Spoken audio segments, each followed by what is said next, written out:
Thank you very much for having me. It's actually an honor to be here. And thank you, Rob, for introducing me as a rock star. I've always wanted to be a rock star since I was 14 years old, but I have to disappoint you. I failed on that. But I will try to take the jester's role tonight to look at your field, which is also medicine and public health, which is not my field. I'm a decision scientist, and try to reflect it from a decision scientific perspective, and maybe it adds something that you find useful. So we study how people make decisions and how they deal with risk and how we can help them make better decisions. And we study this in a range of fields. So not all examples you will see are actually vaccination related, but some of them are. And it's actually a topic that excites me very much. Because what we see, not only with vaccination, but also with other topics actually, is that often emotion trumps scientific evidence. Yeah? And here I want to talk about the psychology of vaccine, or now as I heard, vaccination hesitancy, as I called it. And we've heard actually that there's many other factors that drive vaccination uptake, but hesitancy may also be one of them at least, and it is something that is also spread in Europe. So here you see a report that was written by Hardy Larsson and her collaborators from the European data, the state of vaccine confidence in the European Union, and you see there are some countries where vaccine confidence is relatively low. So where there's about 30% of people or so that are not that don't have high confidence in vaccines and that are uncertain whether vaccines or vaccination is actually safe. Yeah. So it is a problem that we also see in Europe that I'm going to talk about a little bit, although I agree with Rob that there's many other drivers of vaccination uptake that are at least equally important. So what are the obstacles? So for me as a decision scientist, if I look at it from a rational perspective, then vaccination is rational if the risk of the disease is actually higher than the risk of the vaccination. And this is the case for many, many, many kinds of vaccination. So I actually think from a decision scientific standpoint, it's an absolute no-brainer. I mean, there have been some breakthroughs in medicine of a similar magnitude, and these have been hygiene, antibiotics, but then it's, I think, already vaccination. I think these are the three big breakthroughs we've had, and we haven't seen anything comparable since. Yeah? So I really think it's a no-brainer. So why do still some people hesitate or even reject this? Yeah? So first I'm going to talk about the misperception of risks.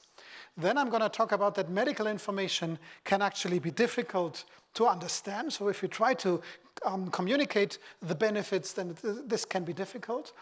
And when I started this business to also be interested in health-related decision-making, I thought, well, if we can only get the people to understand statistics. I love statistics, but I thought, well, many people don't share that love with me. But even if we can get them to understand the statistics, actually our problems are not solved. Yeah? So initially, I naively thought then all of our problems would be solved and we would have a rational world and so forth. This is absolutely not the case. So even if people understand the numbers, they often reject them. Yeah? So we have sometimes a very blunt rejection of scientific evidence, actually, that we see. And this is a problem not only with regard to vaccination, but also many other topics. You think of climate change or something like that. Yeah? And then we are, as humans, we are susceptible to illusory correlations and illusory beliefs. This is also something that is very prevalent, I think, around vaccination and an interesting topic here. And then finally, we share our perceptions and our misperceptions socially in social networks and with our friends and acquaintances, and we influence each other, and that can lead to an amplification of beliefs and to polarization. But in the end, I also will present some ideas for how we could solve the problem. Yeah, so the first 10 minutes or so of the talk will be pretty frustrating and depressing, but it will get better in the end, I promise you. Yeah?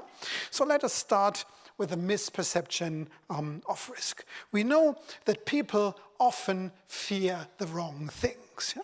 For some reason, they are, for instance, more afraid of flying than of driving. Yeah? Although driving is, of course, way more dangerous than flying. If you drive 20 kilometers with your car, you already have the same mortality risk that you have on an overseas flight from Stockholm to New York City. So when you arrive safely and soundly at the airport, yeah, then the dangerous part of the travel is actually behind you. But then still, many people are afraid of boarding that aeroplane and letting experts do the job. Yeah? So this is one thing that we repeatedly observed. What we also see, so for instance in Germany, people are very much afraid of genetically modified foods. Yeah? They are absolutely safe, it's not a problem at all, but they are very much afraid of that. They are not afraid of a sedentary lifestyle. Yeah? And you also have to sit here almost all day, which is actually a way bigger risk than genetically modified food. So this is something that we often observe. And also this person here is probably not dying from the fluoride in the tap water. Yeah? It's probably shouldn't be that person's biggest concerns, maybe. Yeah? So vaccination has been extremely successful. So we don't see these diseases anymore. Yeah? Who of you has seen polio? Yeah?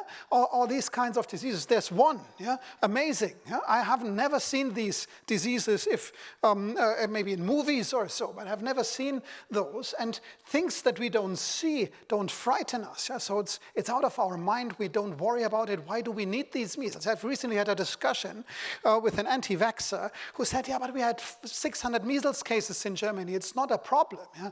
Well, we have only 600 measles cases in Germany because vaccination uptake is not perfect, but close to perfect. That's about 90% or so. So actually, diseases are less common thanks to vaccination, but then they pose less of a threat.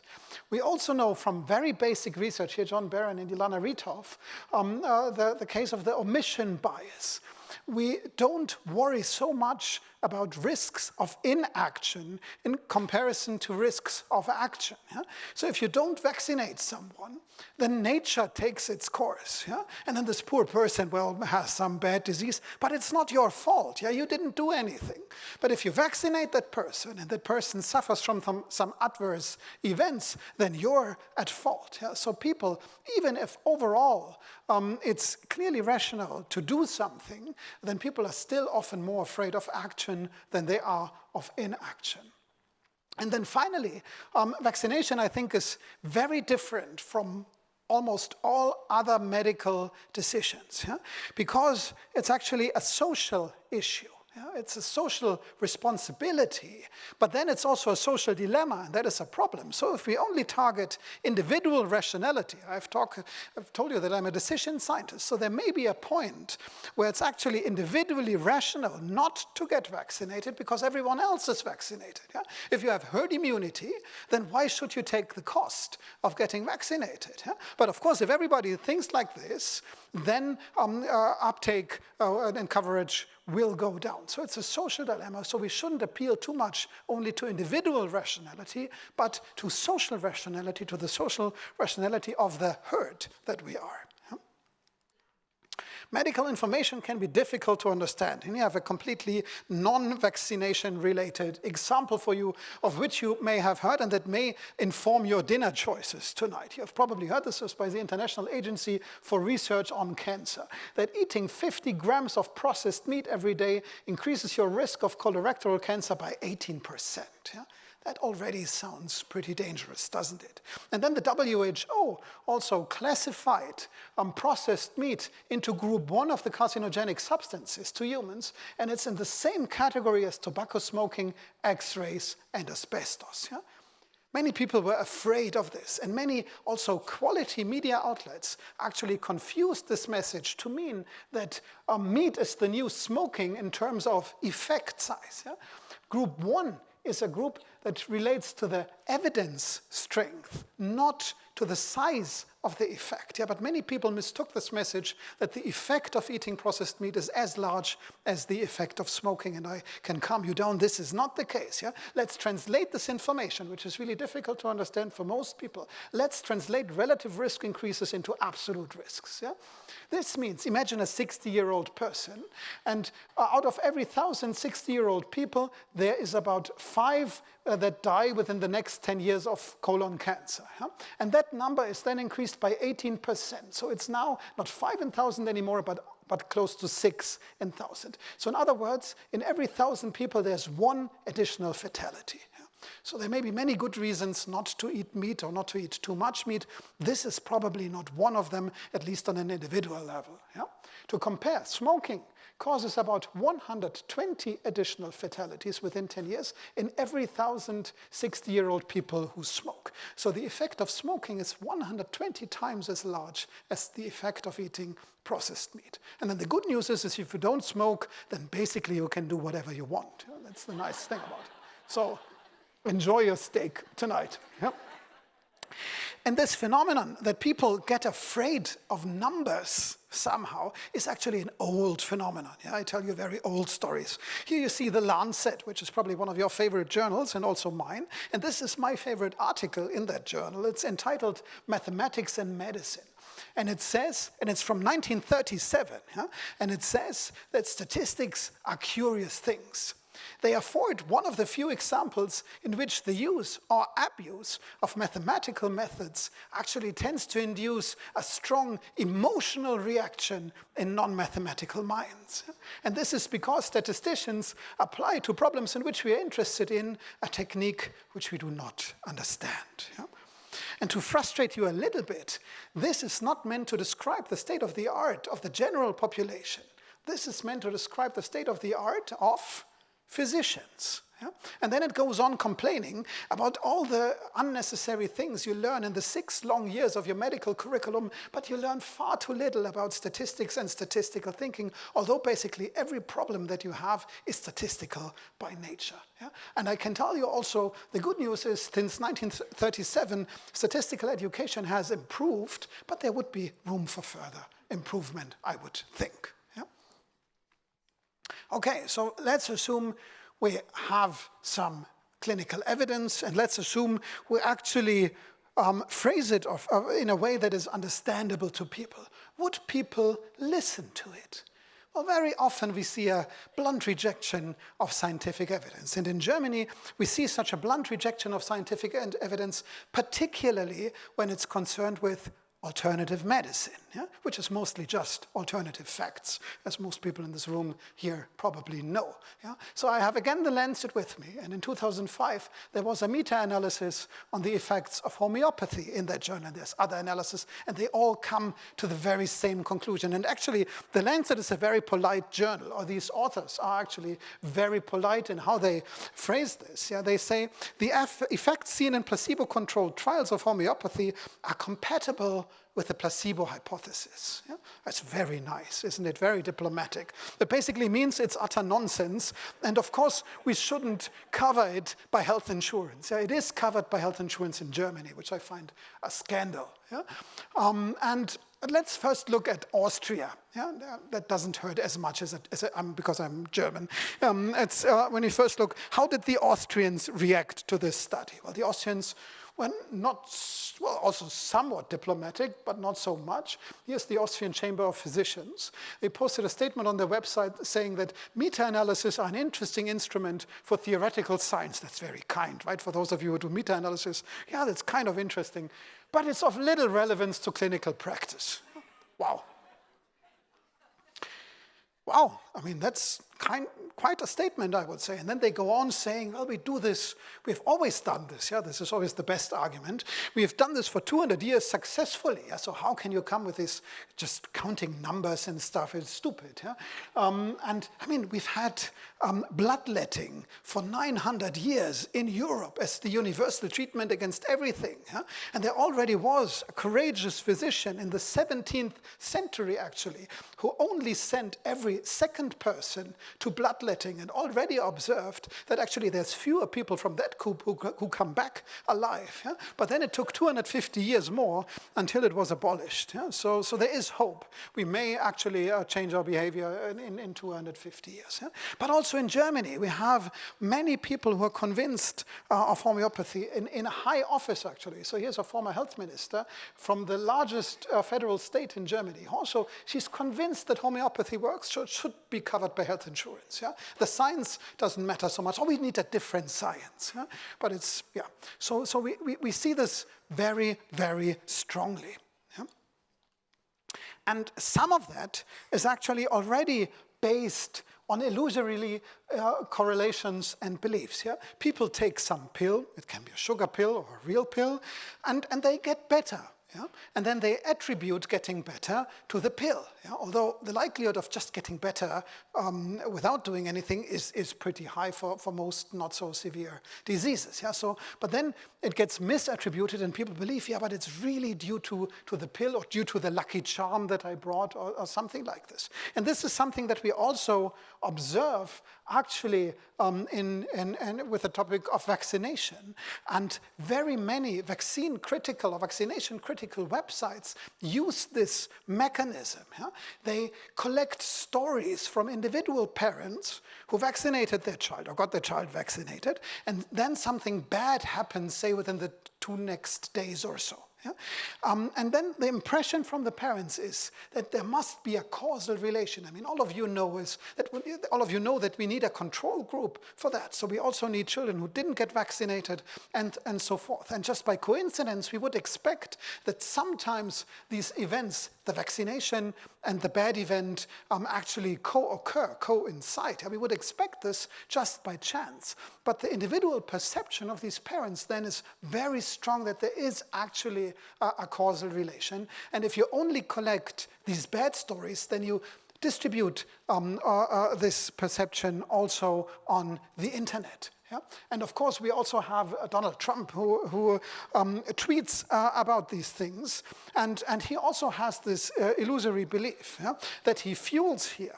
So he says, healthy young child goes to doctor, gets pumped with massive shots of many vaccines, doesn't feel good, and changes. Autism. Yeah? Many such cases. Yeah? So he spreads this kind of news, and there's already the first person here thanking him for finally giving them a voice. Yeah? So nice. Yeah? So we have this spread of illusory beliefs on the internet.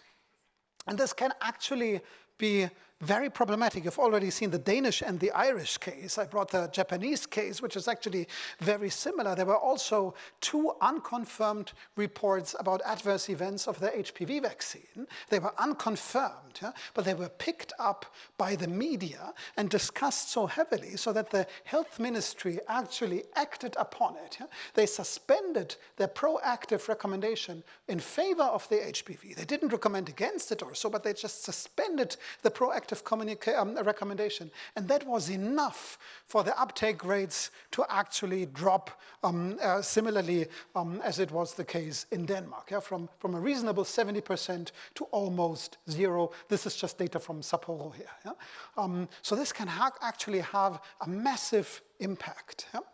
So when we saw these kinds of data and other social influences, we were interested, well, can we, as experimental researchers, can we study how information evolves in social networks?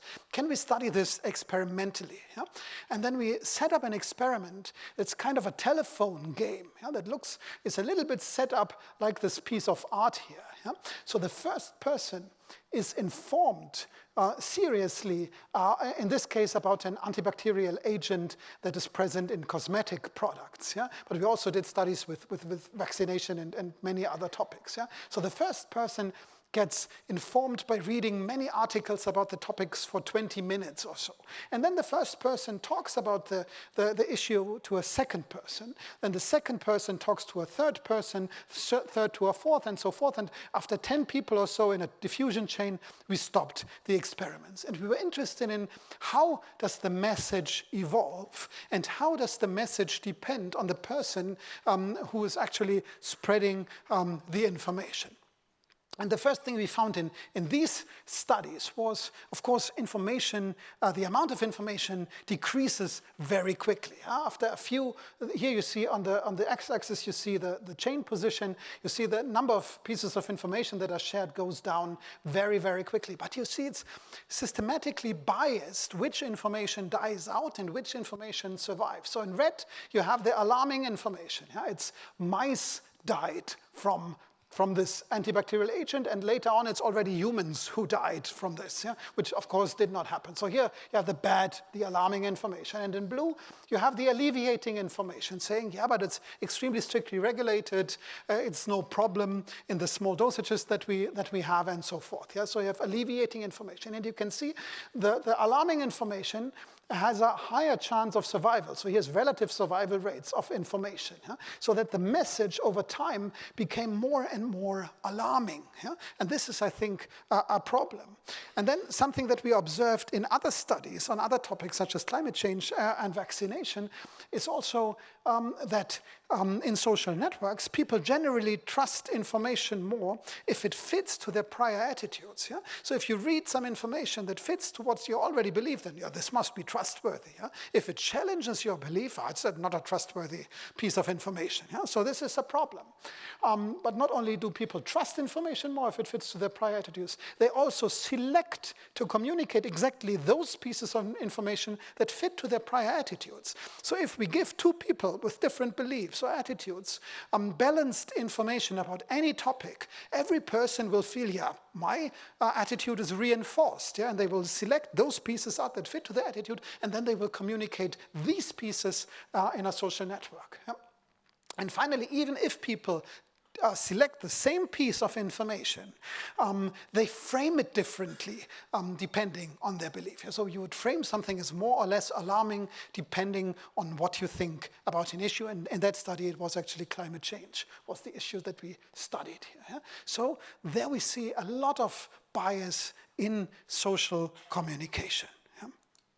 Okay, is there something that we can do about vaccine hesitancy or vaccination hesitancy, and also about complacency, obviously. So what is there that can be done? So I think the first thing we need to do, and it won't be sufficient, but I think it's necessary actually, is to communicate the clinical evidence in an understandable way. Give people the data. There are lots of conspiracy theories out there that we hide all the data and that there's a big pharma government conspiracy and so forth. So let's just give the data to the people, and let's do so in an understandable way. So here you see what we call facts boxes. This is from the Harding Center for Risk Literacy, where I previously used to work, but this is from my successor, actually, on the MMR vaccine. So here you compare 10,000 people without the vaccination exposed to the virus to people who are vaccinated, who are also exposed to the virus. And you see massive effects in terms of contracting measles. These are massive effect sizes.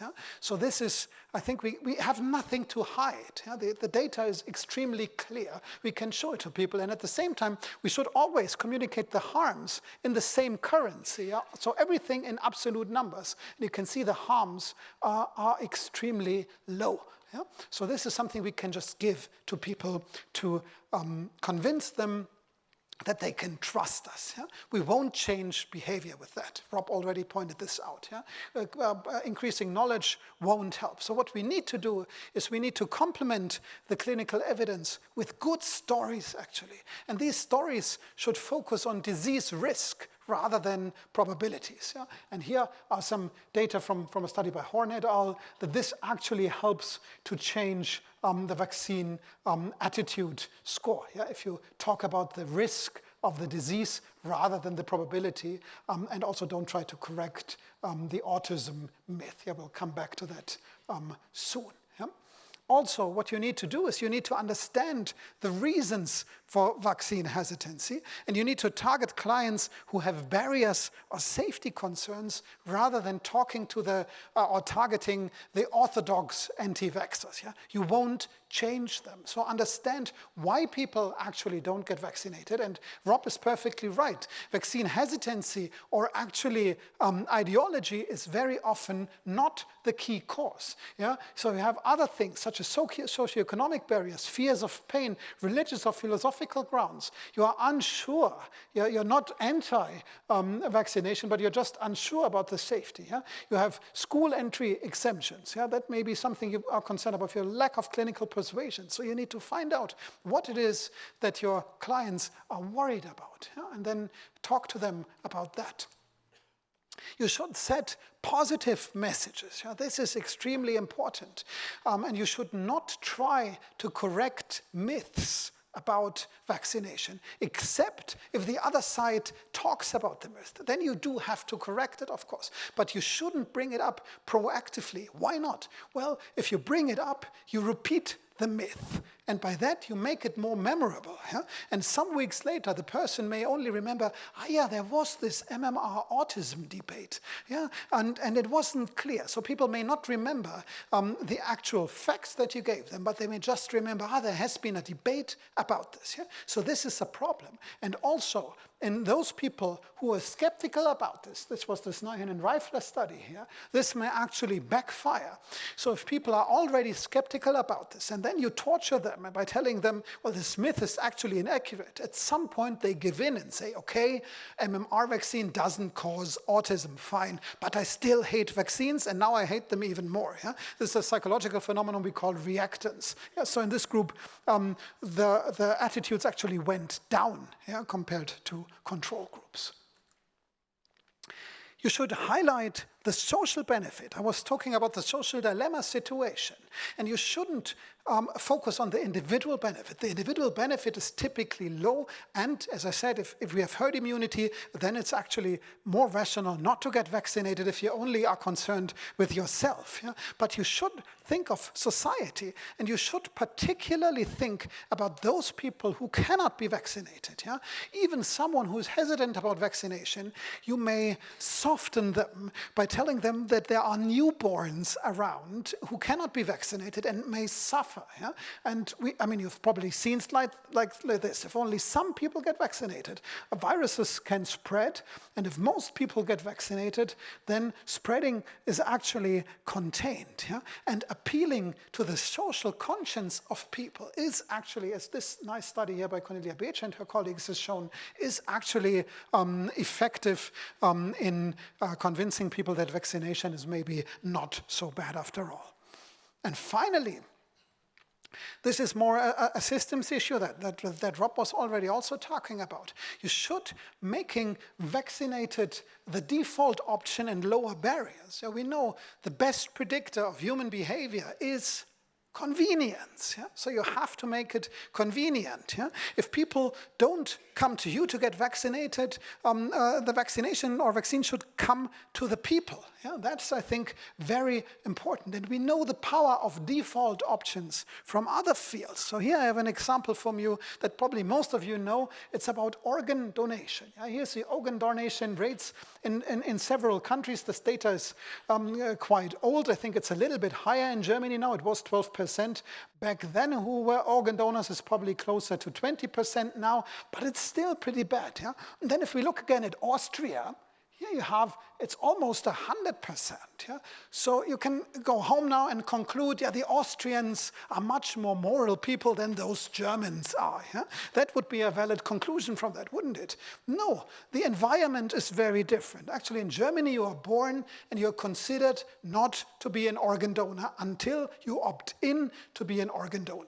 In Austria, it's the other way around. Yeah? The default is you are an organ donor. And of course, you can opt out if you do not want that. And you can see there's very few people who actually opt out. There's more people who opt in on the other side. But you can see the most effective means of changing organ donation rates is actually by changing the default, not by sending people letters and giving them information and stuff, which is what our government typically does. Yeah? Although it's actually, at the moment, it's considering this, but they get heavy resistance. And this is something we can also do for vaccination, at least to some degree. Yeah? Think about how you talk to your patients about this. And this is not a randomized study, unfortunately. I would love to do a randomized study on this. Do you talk to your patient in a presumptive way or in a participatory way? And I'm typically, for all other medical issues, I'm very much for as much participation of the patients as there can be. Yeah? But here I think it's actually justified to be a little bit presumptive without preventing people from participating in the decision. Yeah? So here they classified doctor-patient or doctor-parent communication as presumptive or participatory. And this basically, it's a very subtle difference in how the doctor talks to the parents. Yeah? Do they say, well, the vaccination is due today? Yeah? Or do they say, well, what do you actually think about vaccinating your child today? Yeah? You see, it's a very subtle difference, but it makes a huge difference in the acceptance rate of actually getting the child vaccinated. Yeah, it's 74% against 4%, and again, this is observational data, so if you do an RCT on that, the effect will probably be slightly lower, but I still believe that actually how you talk to your patient, what you set as a default option, and how clear you are yourself as physicians, I think that is something that matters a lot. If parents or patients or clients see that their physician is actually hesitating, yeah, then this is a strong signal that they probably shouldn't do it. So in sum, I think there's a lot that we can do, both on the psychological side, but also on the system side. And with that, I thank you very much for your attention. And both Rob and I are very happy to take your questions and comments now. Thank you very much.